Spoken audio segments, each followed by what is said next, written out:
అరుణాచల పర్వతం త్రిలోకాల్లో పవిత్రమైన స్థలం. ఇది స్వయంగా పరమశివుడి స్వరూపమే.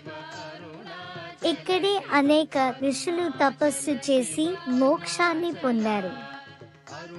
శ్రీరమణ మహర్షి కూడా ఇక్కడే భగవంతుని సాక్షాత్కారం పొందారు. గిరి ప్రదక్షిణ చేసిన వారు అనేక ఆరోగ్య సమస్యల నుండి విముక్తి పొందుతారని శాస్త్రాలు చెబుతున్నాయి. కార్తీక దీపం రోజున అరుణాచల శిఖరంపై వెలిగే దీపం స్వయంగా శివుని జ్యోతిర్లింగ స్వరూపం.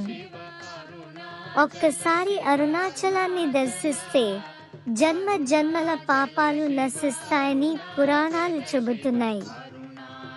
మీరు ఇప్పటి వరకు అరుణాచలాన్ని దర్శించారా? మీ అనుభవాలను కామెంట్లో తెలియజేయండి.